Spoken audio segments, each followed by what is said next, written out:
ቡና ባይዘው ከወርቅ ከዳይመንድ ይበልጣል። መቁላቱ ላይ ምናምኑ ላይ ብዙዎቻችን እውቀቱ የለንም። ተፈልቶ መጠጣቱን ነው የምናየው። እናቴ ስታፈላ ከማየት ያለፈ ምንም አይነት ሙያው የለኝም እና አንዳንድ ቀን የደፈረሰ ቡና ቀዳላችኋለሁ። የገንዘብ የማግኘት ጀርኒው ሰውን መጥቀም፣ ለሰዎች ደስታ መሆን፣ የተሰጠሽን ነገር ደግሞ በደስታና በፍቅር ለሰዎች መስጠት ነውና ካንቺ ይሄን አይቻል። ዳይመንድ የምናጌጥበት ነው፣ ከላይ ያለ ነገር ነው። ቡና ግን ወደ ውስጥ የሚገባ ነው። ወደ ውስጣችን የሚገባ ነገር ጥንቃቄም ይፈልጋል። የጠፋበት ሙዚቀኛ እኔ ቡና ጋር ነበር ያገኘው።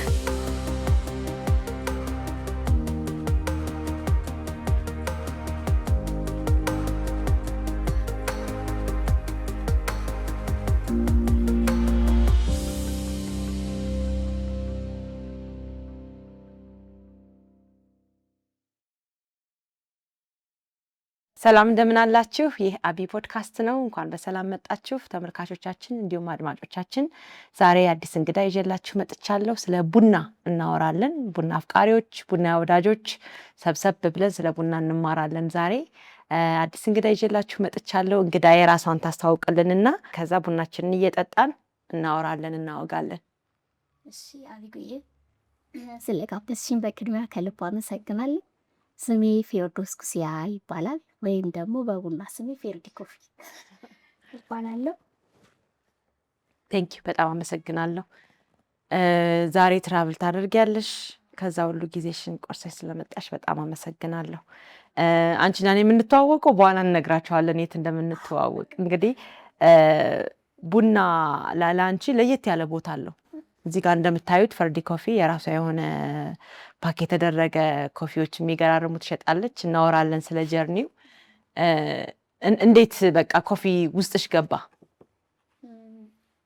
የሚገርመው የዛሬ 11 ዓመት ነው፣ ቆየት ይላል እና የሆነ ሸገር ህንፃ ላይ ወይም ሸገር ሞል ቦሌ እዛ የተጀመረ የጀበና ቡና ነበርና ዲዛይነር ናት ያንን የጀመረችው። እሷ ጋር ለአበሻ ልብስ ጉዳይ ሄጄ ነው ያየሁት እና ሳየው ወዲያው ይሄ ቦታ የኔ ቢሆን በጣም በቃ አሪፍ አድርገው ነበር የሚል ስሜት፣ ያንን ደግሞ አውጥቼ ለእሷ ነገርኳት። ከዛ እሷ ጋር በሴልስነት ትንሽ ጊዜ እንደቆየው ብዙ አልቆየው፣ አንድ 15 ቀን ይሆናል። ከዛ ያንን ቦታ ከ15 ቀን በኋላ ልሽጥልሽ አለችኝ። እና በዛ ሰዓት 110 ሺህ ብር ነው የጠየቀችኝ። የሚመፍ 10 ሺህ ብር አልሰጣት እንኳን ልትገዣ የተሰጣቂው። እና ቦታው ግን በጣም እሷ በጣም ቆንጆ አድርገዋለች፣ ግን የያዙትን ሚኪዎች ገቢዋን በጣም ዝቅ ያለ ነው። በዛ ሰዓት ቡና የሚሸጠው እስኪ ገምች፣ የዛሬ 11 ዓመት 4 ብር አንዱ ሲኒ ቡና 4 ብር ነው እና በትንሽ ነበረ ገቢዋ ስትነግረኝ። ግን እኔ የሆነ ተስፋ ታይቶኛል። እንዴ ነው ኦኬ። ቡና ነበር የምትሸጠው ልጅቷ። ቡና የጀበና ዲዛይነር ነች። በዲዛይነር ስሟ የቡና ቦታው ይዘዋለች። ሙሉ ግራውንድ ፍሎር ላይ ዲስፕሌይ ብቻ ነው ያለው፣ ሌላው የቡና መሸጫ ነው አሉ ምናምን። በጣም ያምራል። በዛ ሰዓት እንደዛ አይነት አልተጀመረም። እኔም አይደለሁም የጀመርኩት፣ እሷ ጋር ነው ያየሁት እና ሳየው ሰው ወክ ያደርጋል፣ ግን ቁጭ ብሎ አይጠጣም። እዛ ጋር ደግሞ ሞቅ ያለ ነው በዛ ሰዓት ያሞር። ከዛ ያው እንደዚህ ያልኳት 110 ሺህ ብር አለችኝ። ከዛ ቀንሽ ያረኔ 100 ሺህ ብር አላውቀውም ምናምን፣ ተማሪም ነኝ፣ ክረምት ላይ ነው ይሄን ነገር ያወራ ነው። ከዛ ፋይናሊ ተስማማን። ወደ 55 ሺህ ብር ዝቅ አለችልኝ። ግን 55 ሺህ ብሩም የለኝም፣ ኮንፊደንስ ብቻ ነው። እንደ አጋጣሚ አንድ ወዳጄ እንደገና አንድ ፓርትነር ጓደኛ የሆነን የሞላልን ብር ሰጠናት፣ ኪራይ ከፈልን በደንብ ጽድት አድርገን። አሁን ላይ ኦፕኒንግ ይባላል አይደል? አንድ ሰው የሆነ ቢዝነስ ቤት ሲከፍት ምናምን ያለ ያዘጋጃል። በዛ ሰዓት እኔ ለማውቀው ሰው በሙሉ ቸርች ላይም ቤተሰብም አንድ ሰው እንዳይቀር ቡና አጠጣችኋለሁ ብዬ ለብዙ ሰው ፕሮሸር አሰርቼ ሰጠው። ታክሲ ላይም ሰው ስተዋወቅ ቡና ጀምር ያለው መታችሁ ይልኝ ምናምን፣ ቡና እንደዚህ ያለ እንዴ ምናምን። የሚገርምሽ የዛኔ በዛ ሰዓት 4000 ብር ሰራው በአንድ ቀን። ዋው! በአንድ ቀን በቃ ምርቃትም እያሉ ሰጡኝ ማለት ነው። ያ ማለት የአንድ ወር ቤት ኪራይ በይው በዛ ሰዓት ማለት በአራት ብር ነው። አስቢው እንግዲህ 4000 ብር ብዙ ነው። ከዛ ግማሹም በኋላ ሰጥሻለሁ 100 ብር ሰጥሻለሁ ምናምን ብሎ ቃል ይገቡልኛል። ብቻ አጠቃላይ ብዙ ብር በኋላ ላይ መጣልኝ። ጌጥ ነው። በ3 ወር ውስጥ ያ ቦታ በጣም ቆንጆ ሆነ እና ቡና ስጀምር ግን እኔ አፈላሉን አልችልም። ከቤት ውስጥ እናቴ ስታፈላ ከማየት ያለፈ ምንም አይነት ሙያው የለኝም። እና አንዳንድ ቀን የደፈረሰ ቡና ቀዳላቸዋለሁ እና ይቅርታ ሁሌ ነው አሻሽላለሁ። በእናታችሁ ይቅርታ አድርጉልኝ። እና ምንድነው እኔ ጋር ሲመጡ ቫይቡ ደስ ይላል። ከስተመር ከደጅ ነው የምንቀበለው። እንደው ካልቀደሙኝ በስተቀር በርጋ ገብቼ ኑ ቡና ጠጡ ግቡ ምናምን እንቀበላለን። እያልን ግን ቆንጆ ቡና ማፍላት ጀመርን። ከዛ በኋላ የኦሮሚያ ህንፃን አስመረቅን። እሱም ህንፃ ስናስመርቅ ይጎ አካባቢ ያለው ማለት ነው ትላልቅ የሀገር መሪዎች ነበር የተገኙት እና ቪአይፒው ላይ የተመረጥ ነው እና አንድ ቡና አቅራቢ ስፖንሰር ሆኖ ነው የገባ ነው። የዛን ቀን እኛ ቢዝነስ ካርድ ይዘን ሄድ ነው በድብቅ ማለት ነው። ስፖንሰር ሌላ ነው፣ እኛ ግን የራሳችንን ይዘን ገብተን በጣም ትላልቅ ሰዎችን ኢንቫይት አደረግን ወደኛ ቦታ። ምክንያቱም ቅርብ ነው። ከኦሮሚያ ህንፃ ወደ ኤድና ሞል መምጣት አይከብዳቸውም። በኔክስት ዴይ በጣም ብዙ ሰው መጣልን።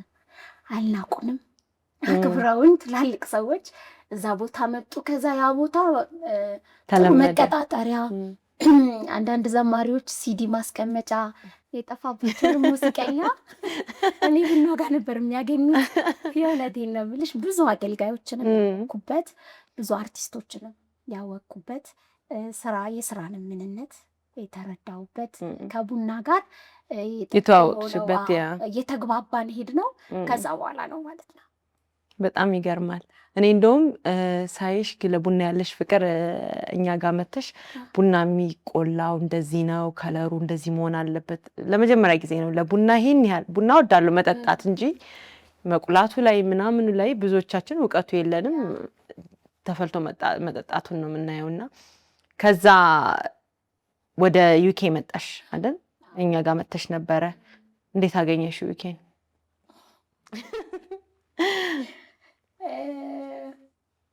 ከቡና መቁላቱ ልጀምር። ከቡና መቁላቱ ጀምር።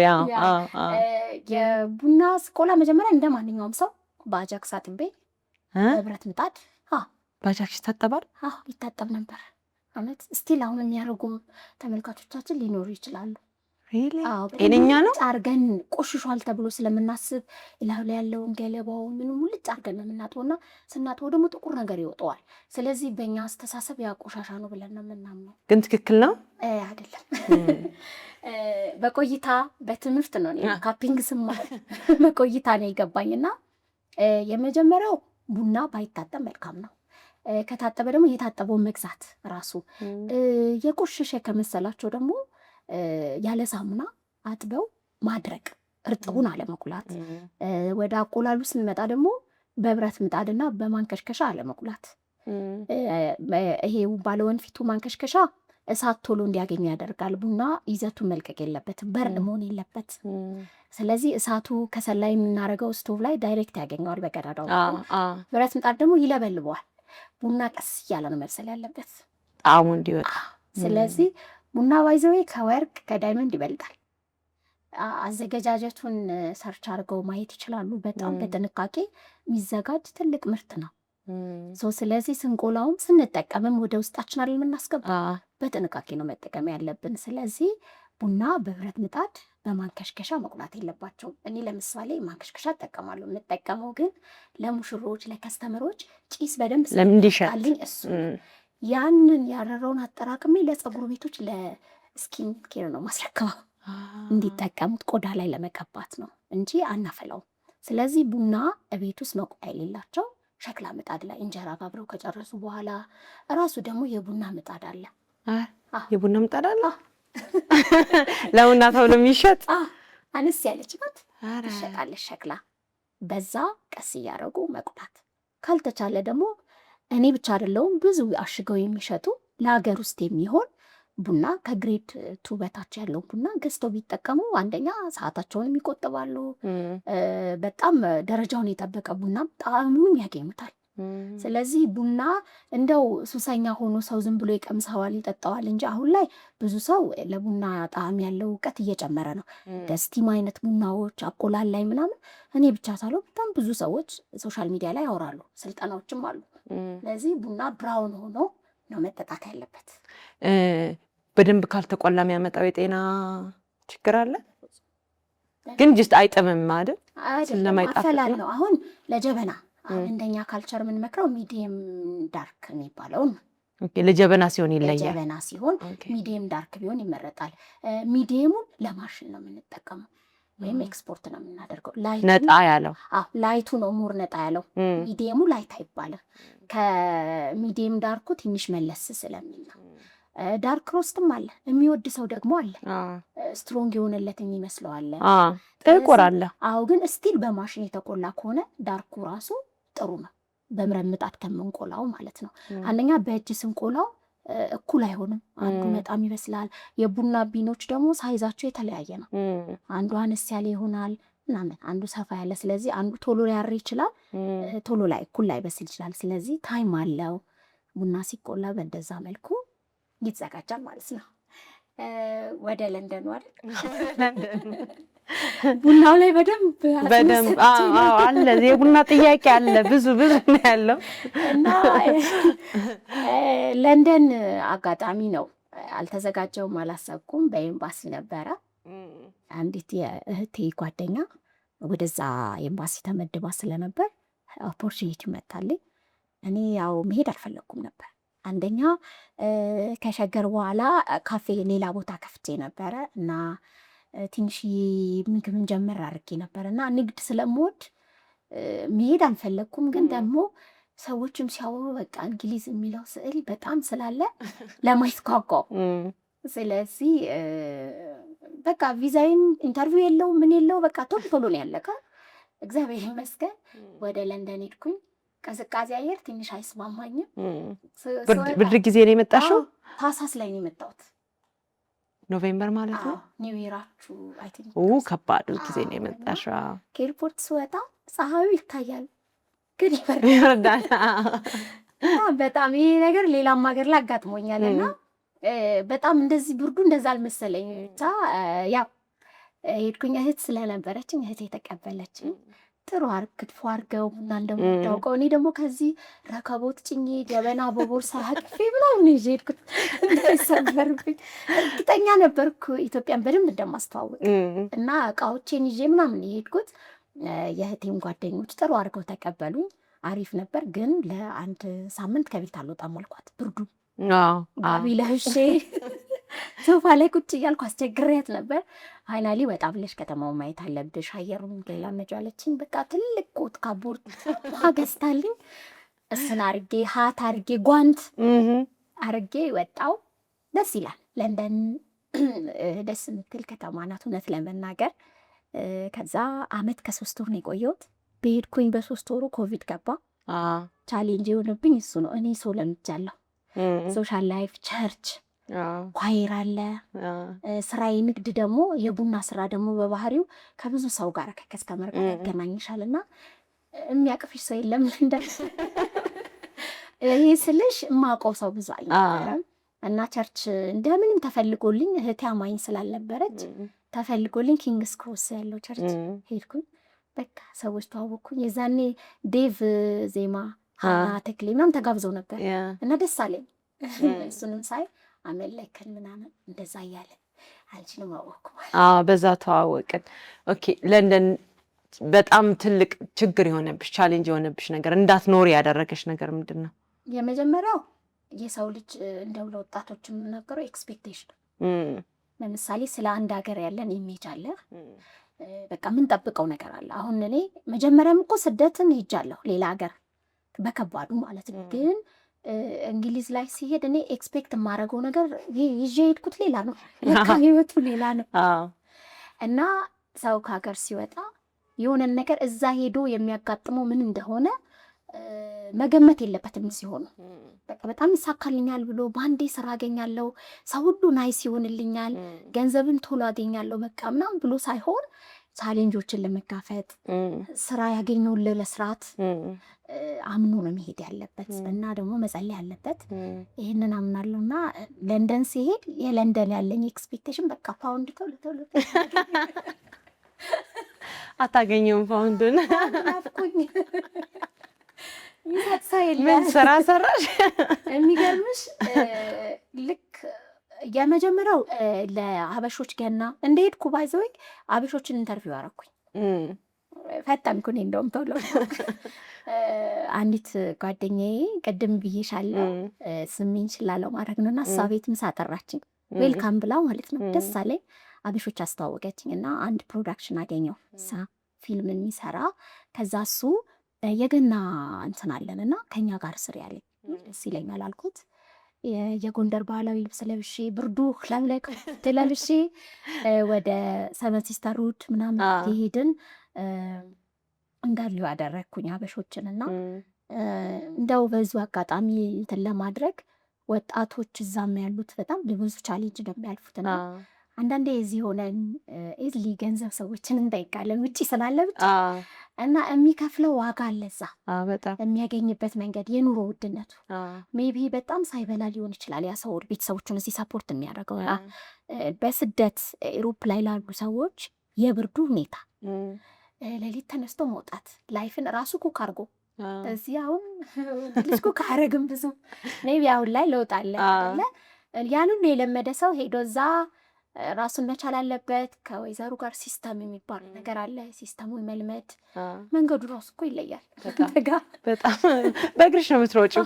ባስና ትሬኒ መኪና መንዳትም አትችይም እና ሰውየው እንግሊዝ ስላለ በቃ እንግሊዛዊ የሆነ የሚመስለው በዋጋ መክፈል ውስጥ ያለ ህይወት ነው እና በዚህ አጋጣሚ ውጭ ያሉ ሰዎችም በጣም አድናቂያቸው ነኝ። ያ በብዙ ቻሌንጅ ውስጥ ነው የሚያልፉት። በዛው ልክ ደግሞ አንዳንዶቹ ኮንፊደንሳቸው ተመቶ ታያለሽ። ኢትዮጵያዊ ወንድ ከውስጡ የምትጠብቂው ነገር አለ አይደል? አንዳንዱ በቃ አንገቱን ስብር በኢንተርቪው ስታረጊው የመፍራት የማፈር ኮንፊደንስን ይይዛልና ስደት በራሱ ቻሌንጅ እንዳለው ተምሬያለሁ። ግን አድናቂያቸውን ጊዜ ያከታል። ከዛ መጣሽ ወደዚህ? ከዛ 8 ወር ሎክዳውን ነው። እኔ በመሀል እዛ የሰራሁት ስራዎች እንደው ጠቀስ ስለማድረግ እየሄድኩኝ ከዌስት ፊልድ ለእኔ በጣም ቅርብ ነበር። እኔም እዛ አካባቢ ነው የምኖረው እና ቅርብ ስለሆነ እህቴ ማታ ማታ ጠፋባታለሁ። ከቤት የለውም። ቡና ፈላለው ሲኒ እንዲህ እንደቀረበ ነው እህቴ ጋር በቃ አይነሳም እንዳታነሽ ውላታለሁ። ስመጣ ቡና ፈላለው ምናምን እና ዌስት ፊልድ ሄድና ሴል ልብሶችን እመርጣለሁ። የህፃናት ልብስ ታሜል ፕራይማርክ ገባና ቺፕ ልብሶችን ልቅም አድርጌ ወደ ኤርፖርት ራዲሰን ሆቴል እዛ ሆስተሶች ያርፋሉ። እዛ ሄጄ ሻንጣ መላክ ጀመርኩ። በቃ ስራ ምን ልስራ? አንደኛ ሲሄድ እኔ ኤምባሲያችን በኮቪድ ምክንያት ያው ወዲያው ስራ አልገባንም፣ ዝግም ነበረ። ስለዚህ ስራ ማግኘት አልቻልኩም ማለት ነው በሰዓቱ ማለት ነው። እና ገንዘብ ማግኘት ፈለኩኝ። ልብስ መላክ ወደዚህ ጀመርኩ። እሱን ሳረግ ነበር። ከሎክዳውኑ በኋላ ደግሞ ቼልሲ ባራክ የሚባል ሪል ስቴት እዛ ተወዳደሬ አለፍኩ። አንበሳ ነሽ አንበሳ። ሰው ማያገኘውን እዛ የሚኖረው ብዙ ሰው እያለኝ ነበረና ያው ጌታን ሁሉን ነገር በህይወት የሚያደርገው እግዚአብሔር ብቻ ነው እውነት ለመናገር እና እግዚአብሔር የዋለልኝን በፍጹም ልረሳው አልችልም። በብዙ ሞገስ በብዙ ድጋፍ ነው እዚህ የደረስኩትና እዛም በነዛ ሰዎች መሀል አንደኛ ሎክዳውኑ ለ8 ወር ነው። ሲከፈት ብዙ ሰው ከስራ ተቀንሷል። ከኔ የተሻለ እኔ እንግሊዘኛ ሰባብሬ ነው የምሰራው። ድፍረት ብቻ ነው ያለኝ፣ ኤክስፔሪንስ እዛ የለኝ። ግን የቡና ሲቪል ዱባይ ነበርኩ። ዱባይ የሰራሁትን ክሊኒንግ ምናምን ከዛ ኢንተርቪው ላይ የጽሁፍ ፈተናው ላይ ከጎን ነው ኮርጄ ሰራት ከሆነች ስፔናዊ አጠገቤ ነበረች። ከሷ ኮርጄ ነበር የሰራሁት። ከዛ በኋላ የቃል ኢንተርቪው ላይ ማወራውና የሰራሁት አይገናኝም እና ሴትዮዋ ምን ሆነሽ ነው ስትለኝ አይ ከሷ እያየው ነው የሰራሁት ብዬ ተናገርኩ። እውነቱን ነገርሻቸው? ከዛ በቃ ኮንግራጁሌሽን ስትለኝ አላመንኩም። በእውነት አንደኛ ስራ የለም። ለእንደኔ ሄጄ 8 ወር ስራ አልሰራውም። ለእኔ እንዴት መሰሻ አሁን ለሰው 8 ወር ትንሽ ሊመስለው ይችላል። እኔ ለ3 ዓመት ነው የሄድኩት። አጭር ጊዜ ነው ገንዘብ በቃ ሜክ አድርጌ የቡና ሙቂያ ገዝቼ አዲስ አበባ ላይ ትልቅ ካፌ ስለመክፈት ነው ህልሜ። ስለዚህ እዛ ሄጄ የምትቃጠለዋን ጊዜ ነው ደግሞ የመኖርም ፕላን አልነበረኝም፣ አልዋሽም። ብዙም አልወደድኩትም። አይ ነው እና በቃ ገንዘብ ሜክ አድርጌ ወደዚህ ወይ መመላለስ ነው ሀሳቤ። እና ከዛ ላይ 8 ወር አሁን 2 ዓመት ከእንደዚህ ወር ቀረኝ እያልኩ ነው የምቆጥረው። እና እህቴን በቃ መስራት አለብኝ በጣም አስጨንቃታለሁ። እዚህ በቃ ያንቺን ፓስፖርት በሰጠኝ ሁላ እላታለሁ አንዳንዴ ማለት ነው። እና በጣም ገንዘብ ማግኘት ፈልግ ስለነበር ነው ቼልሲ ከገባው በኋላ ደስ የሚል ሰፈር ነው። ቤቶቹ በጣም የሀብታም ሰፈር ነው። ሴሌብሪቲ ናቸው እዛ አካባቢ የሚኖሩት። ቼልሲ ክለብ ላይ ብዙም አይደሉም። እዛ ብትመጡ የሀብታም ክለብ ደግሞ ገብቼም ነበረ። ኢንቫይት ተደርገን ስቴዲየሙንም ጎብኝቼ ነበር። ኢትዮጵያ ቡናንም እዛ አስተዋውቄ ነው የወጣሁት። ፎቶች ሁሉ አሉ። ወይኔ ያልገባሽበት የለም እንዲህ በጣም እኮ በጣም ትልቅ ስቴዲየም ነው። አንድ ኬቨን የሚባል ቦክሰኛ አለ እና እሱ ነው በርዝዴዩ ላይ ጊፍት ሰጠሁት። በአጋጣሚ እህቴ ይዛኝ ሄዳ ምንም ችግር አልነበረብኝ። ከዛ እህቴ ነች ያስተዋወቀችን። እሷ ቦክሲንግ ትሬኒንግ ታደርግ ነበር። ቦክሲንግም አስጀመረኝ። ቦክሲንግም ልምምድ ጀመርኩ። ከዛ እህትሽም አንቺም ኢንቫይት ተደርጋችኋል አለ። ከዛ እኔ የኢትዮጵያ ባንዲራ ለብሼ ሻሻ ስሬ በደንብ ኢትዮጵያን ፕሮሞት ለማድረግ አጋጣሚውና ከዛ በሄድኩ ደግሞ ወርም አይሞላኝ ወዲያውን ያጋጠመኝ ይሄ ነገር። ገባን። ስቴዲየሙ በጣም ነው የሚያምረው። ትሬኒንግ እያደረጉ ነበር ተጫዋቾች። ፖስት ሳደርገው በቃ ብዙ ሰው የት ነው ያለሽ አለሽ? የት ነው ያለሽ? እና በጣም ነው የሚያምረው። ሙሉ የእንትን ተጫዋቾቹ ሚቲንግ የሚያደርጉበት ክፍል ውስጥ ነበረ ኮፊ ፕሮግራም የነበረ። ኮፊ ማድረግሽ እንዴ? ኮፊ እንደዚህ ሴታፑን ይዤ ባልገባ በትንሽዬ ዕቃ በጣም ጎበዝ ነሽ። ያው ቢቻንማ እንደዚህ ስቴዲየሙ ላይ ባረግ ደስታዬ ነው። አውቀዋለሁ ሀገሩን። እንደዚህ አይነት ሲስተም የለም። በጣም ብዙ እንትን ያለው ብዙ ቡናው ምን አይነት ነው ቼክ መደረግ አለ። ብዙ ነገር አለው እና ዩር ፌቨርድ በጣም ጌታ በጣም እና እንደዛ ነው ይልሽ የሆነው። እና እዛ ቼልሲ ዋራክ ውስጥ ደግሞ ሪል ስቴት ሲሰራ የጄኒት ጃክሰንን የእሷን ቤት ክሊን አረግ ነበረ። ጋው በስመ አብ እሷ እዛ ቤት ገዝታለች። ብዙዎች አሏቸው። ኳታሮች ነው ሪል ስቴቱ ባይዘው የእንግሊዞች አይደለም ማለት ሪል ስቴቱ ኳታሮች ናቸው ባለሀብቶቹ። እና እሷ እንዴት እንደሆነ አላውቅም፣ ብቻ ብዙ ታዋቂ እግር ኳስ ተጫዋቾች ከዛ ሪል ስቴት ቤት ገዝተዋል። የእኛ ስራ ሾሩሞችን ማስተካከል ነው እና ለሚመጡት ከስተመሮች ሴልሶች የራሳቸውን እንትን አለ አሰራር ያሳያል። እኛ ክሊን ማድረግ ነው። ታዲያ የእሷንም ቤት በቃ ውሻ ትንሽ እያለቻት ውሻዋም ሼፍ አላት። በቃ ደስ ይላል። ውሻዋም ሼፍ አላት። ሌላ በእናትሽ ሞር ንገሪኝ፣ ምንድን ነው የሚያደርጉት? እውነት በቃ ግርም የሚለኝ ነበረ። ለንደን ግን ሄጄ የናፈቀኝ ስራ ውሻ መጠበቅ። እውነት አይደለም የራሱ ስልጠና አለው አሉኝ እንጂ እኔ እንደ ቀላል አይቼ ጸጉር ቤት ወስደሽ ማስተዋወቅ እንደ ቤቢ ሲት አይነው። እኔ የትኛው ውሻ መጠበቅ ያቅተኛል እላታለሁ። ስራ እንዴት አጣለሁ እዚህ ሀገር እንዴ? እሱ ፕሮፌሽን ነው አለችኝ። መንገድ መጥረግ ራሱ የሰለጠኑ የራሱ አካሄዳለሁ አለችኝ። እና ቀላል እንዳታደርጉት በጣም ውሻ መጠበቅ እስፔሻሊ እንደዚህ የሴሌብሪቲዎችን ምናምን የምትጠብቂ ከሆነ ሼፍ ካላቸው አንቺ ፕሮፌሽናል መሆን አለብሽ በደንብ። እንግዲህ ቼልሲ እንዳልሽው ብዙ ሴሌብሪቲዎች ብዙ ሰዎች የሚኖሩበት ነው። የውሻዋ ሼፍ ግን ጌታን አስቆኛል በጣም ቤታቸው ስንገባ ራሱ በኬሚካል ማይጸዱ ነገሮች ማይነካኳሉ። የጄኒት ቤት በተለይ ማለት ነው። እና ቼልሲ ዋራክ በተለይ ሪል ስቴት በጣም ነው የሚያምሩ። በጣም ኤክስፔንሲቭም ነው። እና ውሻም በቃ ድክ እያለች እሷም ባረግንላት ያለሽ አይነው አንገቷ ላይ ዳይመንድ አላት አረሳትም። ከዛ እሱን ትተሽ ነው ወደዚህ የመጣሽው? ከዛ አጋጣሚ ምን አስጨከነሽ ወደዚህ ለመምጣት? ቢኮዝ ሲስተም ውስጥ ገብተሻል አንቺ። ሀፕን ያደረገው ምን መሰለሽ፣ ለካ የኔ ፍቃድ ሪስትሪክትድ ወርክ ነው የሚለው እና ለካ ለሄድኩበት ብቻ ነው መስራት የምችለው ኤታውስ። ከዛ ውጪ ለካምፓኒ መቀጠር አልችልም። እና እንዴት ተባብረውኝም በኤጀንሲ ነው የገባሁት። ከዛ በቃ ቼልሲ ዋራክ ውስጥ በወሬ ማናጀር አረጉኝ።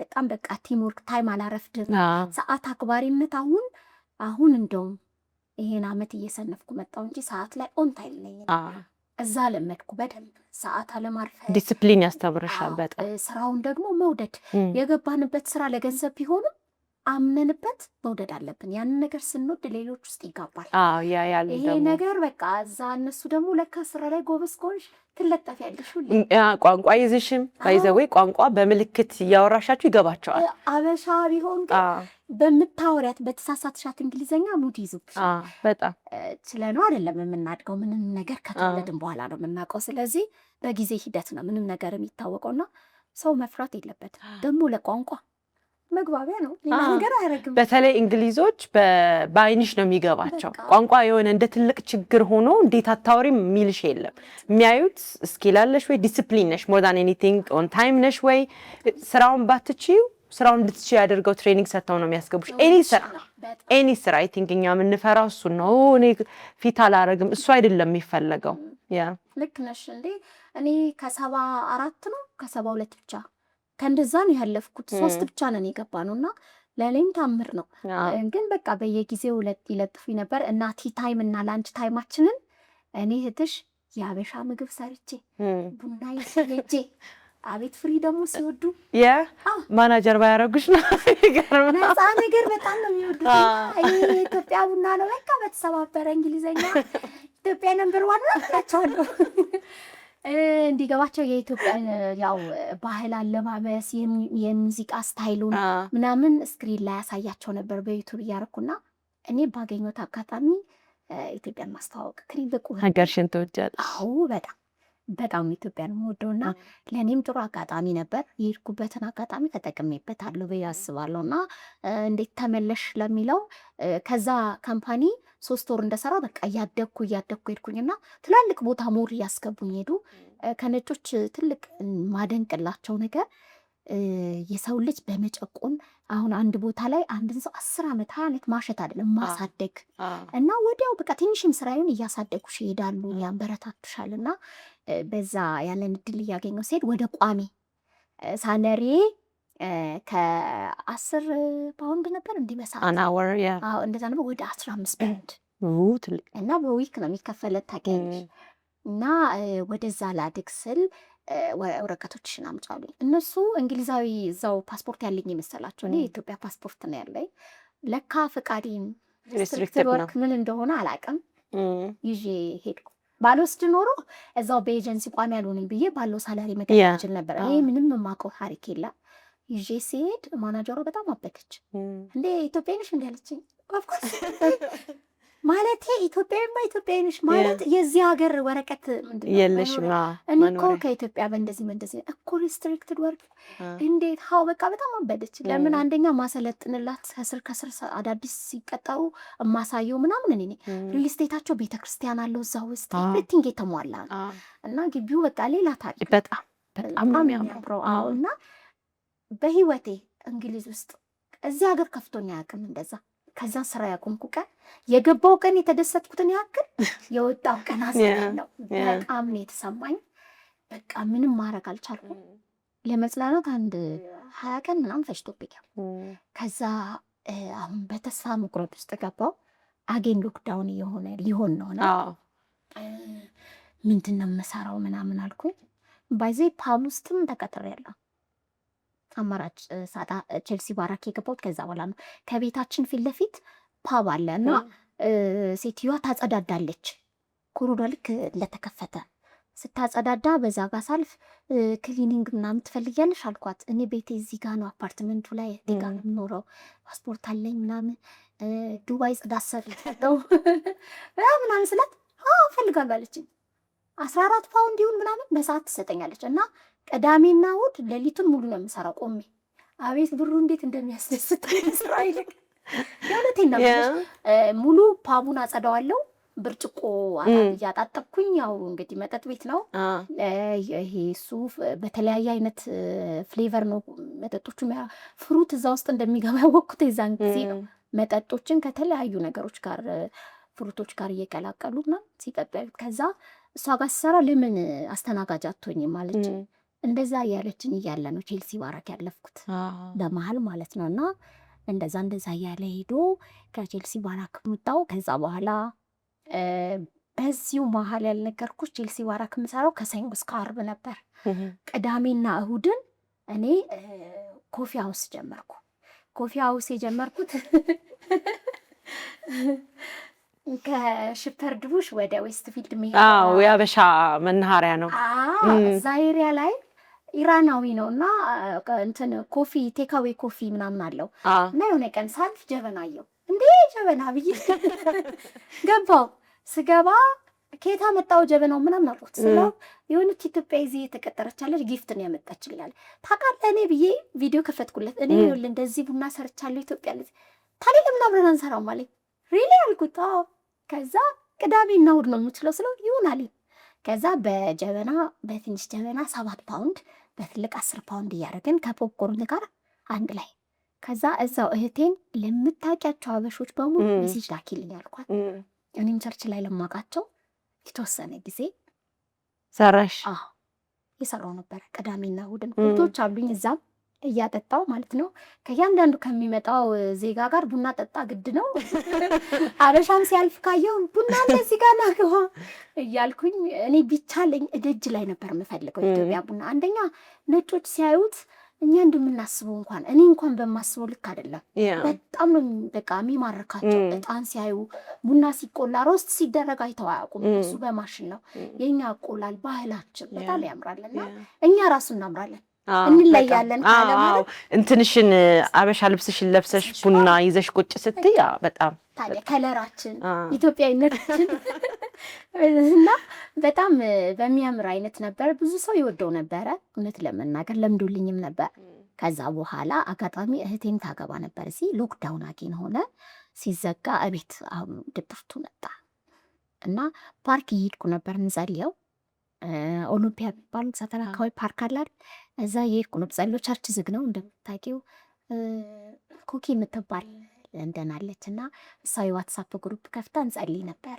በጣም ያኔ አብረን እንጸልይ ህብረት ረድቶኛል። ምክንያቱም እኔ በቃ ኤክስፔክቴሽን የምልሽ አሁን እኔ በዚህ ዓመት ይህን ያህል ሰራለሁ፣ እንደዚህ ሆናለሁ፣ እንደዚህ አረጋለሁ፣ እንደዚህ ቤተሰብ ረዳለሁ ምናምን የሚል ፕላን ስለሆነ የሆነ ነገር በተዘጋብኝ ቁጥር እኔ ይጨንቅሻል እና መንፈሳዊ ህይወቴ ራሱ የተፈተነበት ነው ለንደን በጣም እና ይደብረኛል። ልምዶን አላውቅም ብቻ እዛ አይነት ስሜት ነበረኝ። ከዛ ቆይ ለምን ቤት ውስጥ ጠዋት እነሳና ጨጨብሳ ቡና አፈላለሁ፣ ምሳ ቀይ ወጥ አልጫ እሰራለሁ፣ ኩክ ማድረግ ጀመርኩ ቤት ውስጥ ቢዚ እጸልያለሁ። መዝሙር እህቴን አስፈቀድኳት። መዝሙር ከፍታለሁ። ያው እህቴ ሙስሊም ናት፣ ተቃዋሚ አይደለችም ግን ያው እሷ የምትፈልገውን ነው እንትነው። ግን እኔ ደግሞ በቃ እሷም በጣም የተባበረችኝ። በዚህ አጋጣሚ በጣም ነው የምወዳት፣ የምታበረታታኝ እህቴ ናት። ሶፊያ ትባላለች። እና በቃ መዝሙሬን ከፍቼ ኩክ እናደርግና እሷን ፈታናት። ሰው ሲመጣ ቤቷ ትወዳለች። ሰው ጓደኞችሽን ጥሪያቸው እየተባባልን እኛ ቤት ነው ኮሮናን ሰው የተወጣው። የምሬን ነው የምልሽ። እና ይፈላል ይመጣሉ። አንዳንዴ በሶ ፍርፍር ከዚህ ታስቤዛ በደንብ ተጠቀምንበት እና ደስ የሚል ጊዜ ሆነ። ከዛ እናቴ አመማት። እህቴም ሰርጓ ነበር። ለ29 ቀን ሎክዳውን እስኪፈታ ትኬት ቆርጬ መጣሁ። ብዙ ሰው ለመቅረት የመጣው ነው የሚመስለው። እንደዛ አይደለም። ማንም ሰው ይህን ኦፖርቹኒቲ ሲያገኝ በተለይ ገንዘብ የሚያገኝ ከሆነ ዝም ብሎ ጥሎት አይመጣም። በተለይ አንቺ ብዙ በጣም ስራ ስለምትወጂ እዚህ ደግሞ ኮፊ ሃውስ ዘግቼ ነው የሄድኩትና ብዙ ነገር ያው እንደጠበቅኩት ባይሆንም በጣም መስራቱን ፈልገው ነበረ እና ከመጣው በኋላ እናቴ በጣም ታማኝ የጠበቀችኝ የዲስክ በሸራተት ነው። ሲሄድ ደህና ነበረች። እኔ በአመት ከ3 ወር ውስጥ ሌላ ታሪክ ውስጥ ሆና የጠበቀችኝ። ደነገጥኩ ሳያት። ሰው ደግሞ ከእንግሊዝ ስመጣ ኮቪድ ይዤ የመጣው መስሎት ብዙ ይፈራ ነበር። እኔ በእርግጥ ሳልከተብ ነው የመጣሁት። እንኳን አልተከተብኩም ስቲል ማለት ነው እና አልፈለግኩትም መውሰድ ማለት ነው። እና ስመጣ የተወሰነ ቀን ሰው ሸሸት አለኝ። ለእኔ ደስ ብሎኝ እና ከዛ እረፍት ማረኩ ማለት ነው። ከእናቴ ጋርም ጊዜ ወሰድኩ። እናቴን ወደ ማስታመም ወደ ወጌሻ ቦታ መውሰድ እያልን እያለ እህቴን ሰርጓ ነበር። ከዛ እህቴ ሎክዳውን አልተከፈተም ትንሽ ጊዜ ጨምር ያለችን ማዘርም ስላልተሻላት ጨመርኩ፣ ኤክስቴንድ አረኩ ትኬት። በዚህ መሀል ኢቲ ወደ ለንደን አይበርም፣ ተዘግቶ ነበር። እኔ ራሱ እዚህ ነበርኩ። ከዛ በጣሊያን ይሁን በጀርመን ብቻ በጀርመና በቃና እንትንም ለመግባት ኳራንቲን ለማድረግ ደግሞ እስከ 2000 እንደዛ አድርጌ ነው እኔም ራሱ የገባሁት። ይሄ መጣሁት እዚህ ለፋሚሊ ምን ስለው ነበረ። ደግሞ ጊፍት ገዝቼ ነው የመጣሁት። ካርጎ አድርጌያለሁ። 3 ወር እንደሰራ ሳልነበርኩ በጣም ደስ ብሎኝ ማለት ነው። እና ምክንያቱም ሰራለሁ የሚለው ሀሳብ ስለነበር የነበረኝን ይሁን በቃ ለቤተሰብ ምናምን ላይ ያደረኩትና በዚህ መሀል ጊዜው እንትን እያለ ሲሄድ እናቴ ስትሮክ መታት። ግፊቷ ሀይ ሆኖ ከዛም ሙሉ እንቅስቃሴ ያቆመች፣ የአጥንት መሳሳት፣ ካንሰር እያለ በጣም ብዙ በሽታዎች መጡ እና ኤቭሪቲንግ ታውቁት። የሚገርምሽ እግዚአብሔር እንድበረታ ይሁን በዛ ውስጥ ያሳለፈኝ ብዙ ነገር አለ። ግን የእኛም የኤምባሲ ሰዎች 6 ወር በሞላ ጊዜ ወደ ኢትዮጵያ ተመለሱ። ሙሉ ይሄድ ነው እንትን ስፖንሰሪም ወደ ኢትዮጵያ መጣች። ወይ እዛ ሀገር እጅ መስጠት ነው የነበረው ተስፋዬ ብቀር፣ ወይ ደግሞ ወደ ኢትዮጵያ መመለስ ነበር። ስለዚህ እግዚአብሔር አልተሳሳተም፣ ልክ ነበረ። ያው እናቴን ወደ 4 ዓመት አስታመምኩ። በጣም እንዴት ነች አሁን እናቴ? አሁን እግዚአብሔር ይመስገን ያው ዲስኩን ያልተሻላት እንጂ በዱላ ቤት ውስጥ እንቀሳቀሳለች። እና ብዙ ሰው አያውቅም ነበር የማዘር መታመም እና ብዙ ሰው የሚመስለው ፌርዲ እንግሊዝን ጥላ መጣች ጥጋበኛ ናት ይሉኛል በጣም። እና ወደ ቡና ስራዬ ከዛ እናቴን እያስታመምኩ ተቸገርኩ። ገንዘብ ለማግኘት በጣም ችግር ነበረ። ከዛ ወደ ቡና ስራዬ አንዳንድ ወዳጆቼ እየጠሩኝ ትሰራለሽ ፌርዲ ሲሉ እንዴ እሰራለሁ። እቃ እያሟላው አይገርምሽም ስገባበት ቆንጆ እየሆነ ሄደ ድጋሚ። ከዛ ድጋሚ ሚዲያዎችን እያለ ከዛ ህልሜ ምንድነው እንደዚህ አሽጎ ፌርዲ ኮፊ ማየት ነበረ። እግዚአብሔር ባልጠበቅኩት አጋጣሚ ሆነ። ያሸኩ ቀን የመጀመሪያ ቀን የኡጋንዳ ጠቅላይ ሚኒስተር ነበረች ኦፕኒንግ ያደረገችልኝ። አቢጉዬ ቡናችንን ረሳን፣ በወሬ ያስኩሽ። ቡናችንን ጠጣን። ያው እንግዲህ የዶሮ አይን የመሰለ ነው። አይ ካን ዌት ከቀምሳው ትንሽ ቀዝቀዝ ሳትልብን አትቀርም። ወሬ ያበዛል። ባይዛዌ ቡና ቀዝቅዘው የሚጠጡ ሰዎች እንዳሉ ታውቂያለሽ? ኧረ ለምን? በጣም ትኩስ ሲሆን የማይወድ ሰው አለ፣ በጣም ትኩስ የሚወድ አለ። አንዳንዴ ለብ ካለ የፂም ውሃ መጣሽልኝ የሚሉኝ አለ። አቢጉዬ ቡና በስኳር አይጠጣ። ስኳር አላረኩልሽም። እኔ ስኳር አልወድም ሲጀመር። ጣዕሙን ለማወቅ በቡና ብቻውን ነው። በማር በባዶ አይደል? ቡና ምንም ባይገባበት ይመከራል። ይሄ ፈርዲ ኮፊ ነው። ፌርዲ ኮፊ ነው። በምጣድ ነው የተቆላው? አይደለም፣ ይሄ ኤክስፖርት ስታንዳርድ ነው። በሮስተር ማሽን የተቆላው። አሜዚንግ። ኡጋንዳ ፕሬዚደንት ነች የመረቀችልሽ? አጋጣሚ ሆኖ ኢንዱስትሪ ፓርክ ላይ የኢቨንት እንትን ሰጡኝ እና ሰራ ነበረ። እንግዶች ሲመጡ ዌልካም ማለት በር ላይ። ይሄ ሁሉ ኮኔክሽኑን ከየት ነው የምታገኘው ግን? ያው ባይቢንግ ናይስ ስለሆንሽ ፓብሊክ ስለሆንሽ ሰዎችን ስለምታወሪ በሰው እየተገኘ ይሄዳል። ቡና ሴሬሞኒ ሲባል ይደውሉልኛል እያለ መጣ። ብቻ የሚገርምሽ ለንደን ከመሄዴ በፊት ከሰራሁት ይልቅ ከመጣው በኋላ የሰራሁት ይበልጣል። እና እግዚአብሔር በእጥፍ ነው የካሰኝ። አሜን። የእውነት ነው የምልሽ። እና አጋጣሚ እዛው ኢንዱስትሪ ፓርክ ላይ ኮንትራት ይዤ ሰራ ነበረ።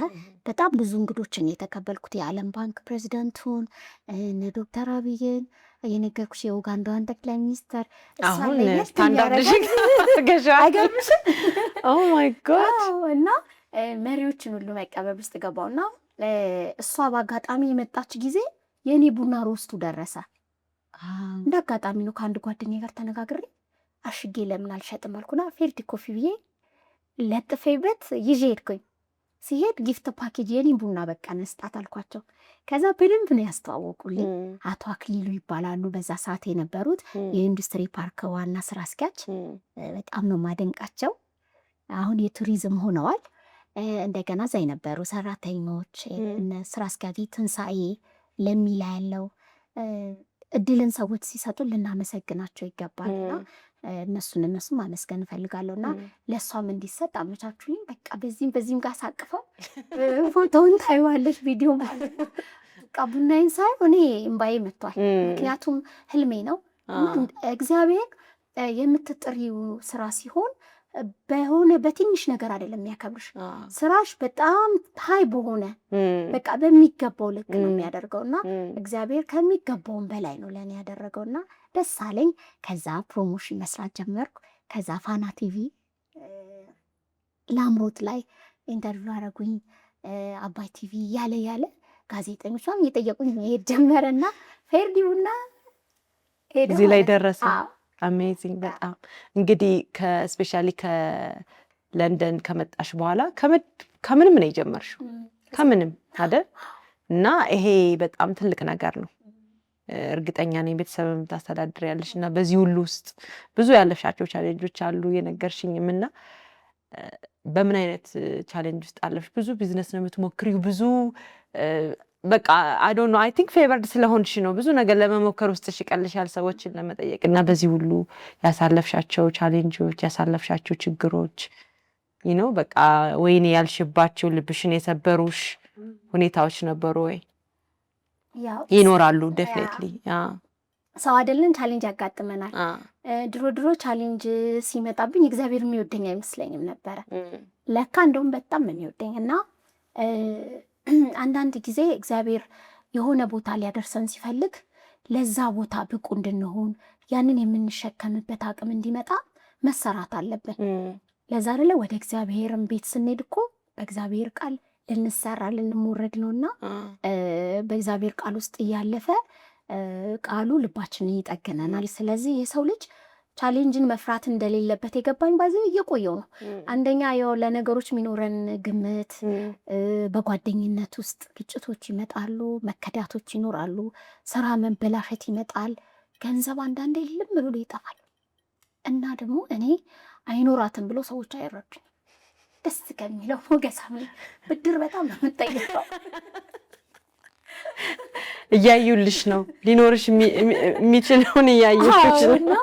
እኔ ደግሞ የሚገርምሽ ያኔ ማዘርም ታማ ፖስትም ማድረገው ፏ ብዬ እና ዋይ ኖት። ምክንያቱም ሁል ጊዜ በጌታ ደስ ይበላችሁ ብሎ አይደለም ያቆመው፣ ደግሜ እላለሁ ደስ ይበላችሁ። አየሽ ደስታችን ከውጭ በምናገኘው ነገር እንዳልሆነ በክርስቶስ ያገኘነው ሰላም ነው እና ከውስጥ ነው የሚወጣው። ስለዚህ እኔ ውስጥ እኔ ብርቱ ሴት ነው መሆን ያለብኝ። ይሄ ባይዘው እነዚህ ነገሮች በሙሉ ያው ምድር ላይ የሚቃቁ ነገሮች ናቸው።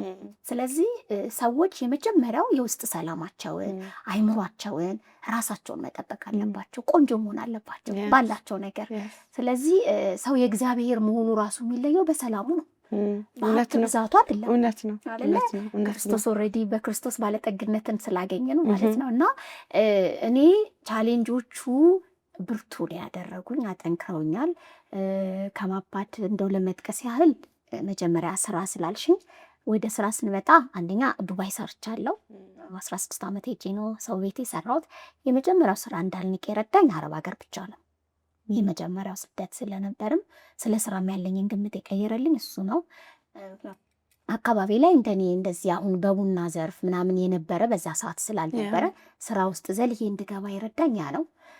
ሁለተኛ ስራን እንዳልንቅ ያደረገኝ የእግዚአብሔር ቃል ነው። ለምን እኔ በክርስቶስ ሳምን ኃጢአት መስራት እንደማልችል ሲገባኝ ሙዚቀኛ መሆን፣ ተዋናይ መሆን፣ አርቲስት መሆን ነበር ህልሜና አርቲስትነት ኃጢአትነት ነው ብዬ ሳይሆን በዛ ፕሮፌሽን ያደረጉ ብዙ ሰዎች የተከበሩ አሉ። ነገር ግን መዝፈን መጨፈር ኃጢአት ነው። ስለዚህ እንደማይሆን ሲገባኝ እኔ በቃ ጠንካራ ሰራተኛ ነው እድሌ ስራ ነው አልኩኝ ማለት ነው። እና በደንብ ሳነብ እሱ ገባኝና ወደ ስራ ውስጥ ገባው። ባይዘዌ ማንደጃ እያዞርኩ ሸጥ ነበረ። ኦባማ ማንደጃ የሚባል ነበርና የከሰል ምርትም ነበረው። ከሰሉ ከተረፈ ምርት ነው የሚዘጋጀውና እሱን እያዞርኩኝ ወደ ቄራ፣ ቡልጋሪያ፣ ጨርቆስ እየዞርኩ በየኮንዶሚኒየሙ እሸጥ ነበር እና በሰዓቱ 50 ብር ይሰጠኝ ነበር። በጣም ለኔ ብዙ ብር ነው። ቡና ከመጀመሪያ በፊት ማለት ነው። ሻምፖ፣ ኮንዲሽነር፣ ክሊር የሚባል በዚህ ሳውዝ አፍሪካ ምርት ክሊር እያዞርኩ እሸጥ ነበር። ከዛ ደግሞ ባዛር ላይ ሴልስ ሆንኩኝ። ኢንሪች የሚባል ድርጅት አለ። ለሱ ድርጅት ሴልስ ሆኜ 2 ዓመት ሰርቻለሁ። በሴልስነቴ ደግሞ ከሐዋሳ ጀምሬ መቀሌ፣ ደሴ፣ ሐረር፣ ጅማ፣ ወልቂጤ፣ ድሬዳዋ ዞሬያለሁ። ፕሮዳክቱን ይዤ ማለት ነው። እና ድፍረትሽ ራሱ ትምህርት ትቼ ነው ባይዘዌ በቃ ትምህርት የኔ የትርፍ ጊዜ ነበረ። ለወጣቶች ትምህርት ግን ተማሩ። ምክንያቱም ትምህርት በጊዜው ሲሆን በጣም ጥሩ ነው። ጊዜው ካለፈ በኋላ የሆነ እድሜችን ከሄደ በኋላ የመሰላቸት ምናምን ይመጣል እና አሁን አንዳንድ ወጣቶች ያማክሩኛል፣ ትምህርታቸውን የሚያቋርጡ አሉ። አልመክርም።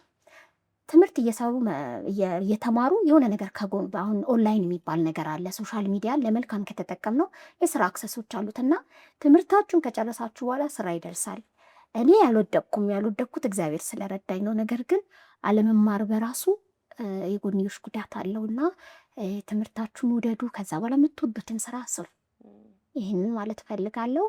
እና በስራ እንደዚህ እያልኩ ነው ወደ ቡና የመጣሁት እንጂ ሴልስ ነበርኩ። መነጽር ሸጥ ነበረ፣ ልብሶች ሁማኔር ሸጫለሁ ባዛር ላይ። በቃ ጎበዝ ሴልስ ነበርኩ ባዛር ላይ። ጎበዝ ነሽ። ሰው አይ ዶንት ቲንክ አልገዛም የሚልሽ አይመስለኝም ካወራሻቸው። ይዤ ነበር የምሸጠው። በጣም ብዙ ሰርቻለሁ በእንደዚህ ታሽቼ ነው። ቡና ጋር ስመጣ ቅድም ቡናን ስናነሳ በዝቅተኛ ዋጋ አልጀመርኩም። ቅድም የጠራሁልሽን ብር ኢንቨስት አድርገን የጀመርነው። ስለዚህ የኛ ቡና በዝቅተኛ ብር አልተጀመረም። በሰዓቱ በተለይ የዛሬ 11 ዓመት ኦልሞስት ለሷ 55,000 ብር የቤት ኪራይ ምናምን ሲባል ወደ 100,000 ብር ኢንቨስት አድርገናል። ስለዚህ በብድር ነው ያ ሁሉ ተሰርቶ ነው የተከፈለው። ስለዚህ ቡናን በዛ ሰዓት አክብደን ነው የጀመርነው እኛ እና ለዛም ነው ውጤታማ ይሆን ነው። አሁን ላይ ደግሞ ደስ ይላል። ወጣቶች ብዙ የስራ አክሰስ አላቸው። ቡና ራሱ በጣም መልኩን ቀይሮ እንደዚህ አይወራም ነበር። እኔ ቡና የጀበና ስሰራ በጣም ብዙ ሰው ያላበረታታኝ ይበዛል። የሰይጣን አምልኮ ውስጥ ገባሽ ተብያለሁ። እንዶ ታክሲ ለራሱ ጣንጣን ትሸቻለሽ ተብያለሁ። እኔ በዛ ሰዓት ስለ ስራዬ ብቻ ነው ትኩረቴ። በቃ ስራዬ ላይ ሰው ይውደድልኝ እንጂ ስለማንም ሰው አንዳንዴ ኢግኖር ማድረግ ጥሩ ነው ለዓላማችን። ምክር ጥሩ ነው። ነገር ግን ስራችንን የሚጎዳ ነገር ከሆነ አትስሙ ባይ ነኝ እኔ። ምክንያቱም መስማት የብዙ ሰውን ሀሳብ ስንሰማ ከህልማችን ስታክ ያደርጉናል፣ አቁሞኝ ያውቃል። ስለዚህ ሰዎች ውስጣቸውን ህልማቸውን እየሰሙ ነው መራመድ ያለባቸው። ያንን ማድረግ አለባቸው ብዬ አስባለሁ። ያው አንዳንድ ግጭቶችም ዙሪያ ላይ በዚህ በስራ ከሰው ጋር መለያየት አጋጥሞኛል። የሆነ ሰዓት ላይ በሰዎችም የተከዳውበት ጊዜ ነበረ፣ የተታውኩበት ያልተፈለኩበት ጊዜ ነበረ። ወደ 2 ዓመት ያህል ጥሩ ስሜት አልነበረኝም። ያንንም ትቼ ወደ ታይላንድ እየሄድኩ ሻንጣ ንግድ ጀመርኩኝ። ታይላንድ ደግሞ ሻንጣ ልብስ ሳመጣ ደግሞ ኤርፖርት ላይ 2ኛ ዙር 3ኛ ዙር ተወረሰብኝ። ከዛ ወደ ቡና ባይዘው የተመለስኩት ሮናልዲኖን ሳጠጣ ነው። ሮናልዲኖ እግር ኳስ ተጫዋቹ የሻምፒዮንስ ሊግ ዋንጫ ይዞ መጥቶ ነበር ኢትዮጵያና ሄኒከን ነበር ያስመጣው። እና ቡና የሚያፈላ ሲፈለግ እኔ ኦልሬዲ 2 ዓመት አቋርጫለሁ፣ አልሰራም አልኳቸው። ቆንጆ ብር ይከፈልሻል አሉኝ። እና በዚህ አጋጣሚ አማን አርቲስት አማንን ላመሰግነው እወዳለሁ። እሱ ወደዚህ ስራ እንድገባ ምክንያቱም አሁን ሳስበው እሱ የዛን ቀን ፑሽ ባያረገኝ ያንን ቡና አቅርቤ እንደገና ኢንተርቪው አልደረግም ነበር። ኦልሬዲ ትቼው ነበረ ስራውን። ከዛ ለሮናልዲኖ አጠጣው። እሱ ደግሞ የሚፈርምበትን እስክሪብቶ ሰጠኝ። ደስ የሚልሽ በቃ ሰዎች ይወዱኛል በጣም እግዚአብሔር ይመስገንና እሱ ያንን ሲሰጠኝ ወዲያውኑ በቃ ሚዲያ ላይ ደግሞ ኢንተርቪው ተደረግኩኝ። ከዛ በኋላ ነው ለንደን የመጣሁት ማለት ነውና ወደ ቡናም የተመለስኩት አቋርጬ ቻሌንጅ በሚለው ይሄ አለ። አንዳንድ ጊዜ በጣም ሰዎችን ከመስመር ያለፈ ማመን መከዳትን ያመጣል። ቢዝነስ ነው። ጓደኝነት ራሱን የቻለ ጓደኝነት ነው እና ጓደኛ ስለሆንሽ ቢዝነስ ላይ አብረሽ ትሰሪያለሽ ማለት አይደለም። ሰዎችንም ስንረዳም በልኩ መሆን አለበት። ራስን እየጎዳን የምናረጋቸው ነገሮች ዋጋ ያስከፍሉናል። ስለዚህ ሰልፊሽ ኮድ የለብንም። ነገር ግን በልከኛ ገደብ ያለን መሆን አለብን። ክራይስትን ነው ያለ ገደብ ወዶን የለ እግዚአብሔር ወዶን የለ ያለ እንከን የወደደን ብንወደውም ዋጋ የማያስከፍለን የሚከፍልልን ክርስቶስ ነው። ስለዚህ ከሰዎች ጋር ያለኝ እንቅስቃሴ ከጊዜ በኋላ የተማርኩት በእንደዛ ነው። እያንዳንዱ ቁስሌን እዚህ ላይ መጥቼ እንዲህ ማለት አልፈልግም።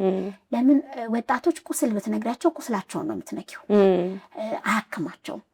ገባሽ? ስለዚህ እኔ ማምነው ወጣቶች ውስጥ ኢነርጂ መክተት ነው። ራሳችሁን ጠብቁ ማለት ነው። ሴትነት ደግሞ ራስን መጠበቅ ነው። ራሳችንን ስንጠብቅ የመጀመሪያው ሞገስ ነው የምናገኘው ከእግዚአብሔር ዘንድ። ቅድስና ሞገስ አለው። እሱን አምናለሁ። እንደክማለን፣ እንወድቃለን፣ እንንገዳገዳለን። ወድቀን ከቀረን ነው ችግሩ። ሰይጣንም የሚያገኘን ሰዎችም የሚያግጡብን።